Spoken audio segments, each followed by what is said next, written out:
नमस्कार, मैं पेन वाजपेयी अपने YouTube channel Maithili Pen Vajpayee पे आपका बहुत बहुत स्वागत करता हूं।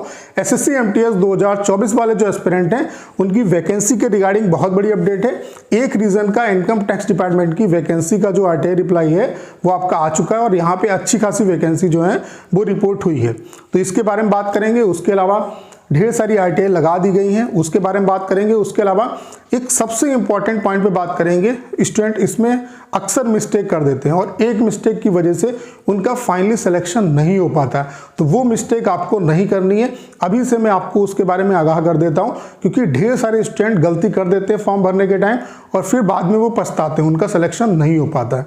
तो चलिए स्टार्ट करते हैं। सबसे पहले इस मिस्टेक के बारे में बात कर लेते हैं कि कौन सी मिस्टेक स्टूडेंट करते हैं जिसकी वजह से उनका सिलेक्शन यहाँ पे नहीं हो पाता है। तो आपको पता होगा कि यहाँ पे जो आपकी कट ऑफ आती है वो स्टेट वाइज जो है कट ऑफ बनती है, ठीक है। और हर एक स्टूडेंट को फॉर्म भरते टाइम ये प्रेफरेंस दिया जाता है कि वो सभी स्टेट का प्रेफरेंस दें। आपसे स्टेट का प्रेफरेंस जो है वो फॉर्म भरते टाइम ही भरवाया जाता है। इसमें स्टूडेंट गलती क्या कर देते हैं, भरते टाइम वो ऑल इंडिया और ऑल स्टेट में जो है वो कंफ्यूज हो जाते हैं। वो ऑल इंडिया को प्रेफरेंस दे देते हैं, तो उन्हें लगता है कि हमने ऑल इंडिया को प्रेफरेंस दे दिया है तो हमारा हर एक स्टेट जो है वो हमारा फिलअप हो गया। ऐसा नहीं है। ऑल इंडिया और ऑल स्टेट में फ़र्क है। यहाँ पे ऑल इंडिया की अलग वैकेंसी आती है और ऑल इंडिया में वैकेंसी जो है अमूमन आपकी कम होती हैं। तो स्टूडेंट ये सोचता है कि हमने ऑल इंडिया में डाल दिया तो हमारा ऑल स्टेट मतलब जो है हमने अगर ऑल इंडिया में डाल दिया तो इसका मतलब है वो ऑल इंडिया को ऑल स्टेट समझते हैं, जबकि यहाँ पे ऐसा नहीं है। ऑल इंडिया की अलग वैकेंसी होती हैं और ऑल स्टेट का मतलब ये है कि सभी स्टेट में अगर आप अप्लाई करोगे तो उससे फ़ायदा क्या होता है कि यहाँ पे स्टेट वाइज आपकी कट ऑफ जाती है, ठीक है।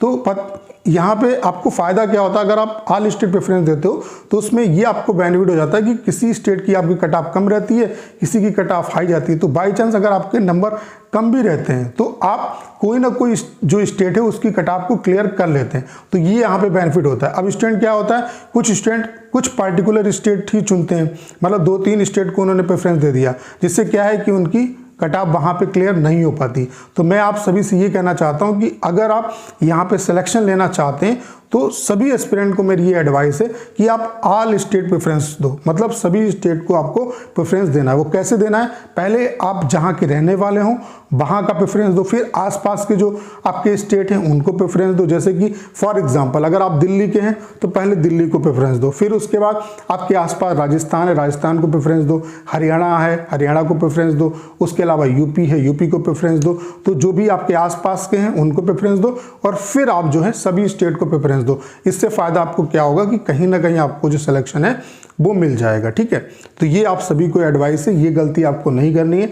ऑल इंडिया अलग होता है, ऑल स्टेट अलग होता है। इस बात को अभी से जो है आपको समझना है और फॉर्म भरते टाइम पे ये गलती नहीं करनी है। आपको ऑल स्टेट जो है वो प्रेफरेंस भरना है, ठीक है। उसके अलावा आरटीआई का अगर हम बात करें तो हमने इनकम टैक्स डिपार्टमेंट में जोन वाइज जो है, जो आपके जितने भी जोन हैं उनमें आरटीआई लगा दी है। और एमटीएस की वैकेंसी के रिगार्डिंग हमने सीजीएल की वैकेंसी के बारे में पूछा है तो उसका आरटीआई का रिप्लाई आ गया है। और एमटीएस की वैकेंसी के रिगार्डिंग भी आरटीआई लगा दी है कि जोन वाइज जो है वो इनकम टैक्स डिपार्टमेंट में एमटीएस की कितनी वैकेंसी है। बाकी सैंक्शन स्ट्रेंथ और वर्किंग स्ट्रेंथ को लेके भी हम बहुत जल्द आरटीआई लगाने वाले हैं कि जो इनकम टैक्स डिपार्टमेंट है उसमें एमटीएस की सैंक्शन स्ट्रेंथ कितनी है और वर्किंग स्ट्रेंथ कितनी है, उससे भी हमें ये पता चल जाएगा कि कितनी वैकेंसी आपकी आ सकती हैं। बाकी आपके लिए एक अच्छी खबर है, पुणे जोन का जो है वो आरटीआई का रिप्लाई आ गया इनकम टैक्स डिपार्टमेंट का। और यहाँ पे जो इनकम टैक्स डिपार्टमेंट में एमटीएस की जो वैकेंट वैकेंसी है वो 453 है। तो आप खुद देख सकते हैं कि एक जोन में इतनी वैकेंसी जो है वो वैकेंट है। अब मान लेते हैं इतनी वैकेंसी, मान लेते हैं पूरी 453 भरी नहीं जाएंगी, लेकिन फिर भी ये आप मान के चल सकते हो कि 200 प्लस वैकेंसी यहाँ पे पुणे जोन से आपको इनकम टैक्स डिपार्टमेंट में देखने को मिलेगी। ये एक जोन की बात है, ठीक है। बाकी आप खुद समझ सकते हो कि कितने जोन होते हैं इनकम टैक्स डिपार्टमेंट में। तो अगर एक जोन में इतनी वैकेंसी है तो इसका मतलब है इस बार इनकम टैक्स डिपार्टमेंट में आपको एमटीएस की अच्छी खासी वैकेंसी देखने को मिलेगी। तो अगर इनकम टैक्स डिपार्टमेंट में अच्छी वैकेंसी होगी तो ओवरऑल भी आपकी अच्छी वैकेंसी आएगी। उसका रीज़न क्या है कि एसएससी में आप देख पा रहे होंगे कि एक बार वैकेंसी का चार्ट बढ़ता है, एक बार घटता है। तो 2022 में अच्छी वैकेंसी आई, 2023 में कम हो गई। तो इस बार आपका चार्ट बढ़ेगा। इसका रीज़न क्या है कि एसएससी जो है वो वेटिंग लिस्ट प्रिपेयर नहीं करता। जो वेटिंग आपकी जो बची हुई वैकेंट वैकेंसी है वो आगे वाले एग्जाम में ट्रांसफ़र हो जाती है। तो इस वजह से आपको इस बार अच्छी खासी वैकेंसी जो है वो देखने को मिलेगी। तो ये आपके लिए गुड न्यूज़ है। बाकी आरटीआई का जो रिप्लाई है वो जैसे आएगा उसके रिगार्डिंग मैं भी आपको वीडियो बना के बहुत जल्द इन्फॉर्म करूंगा जैसे ही रिप्लाई आएगा, ठीक है।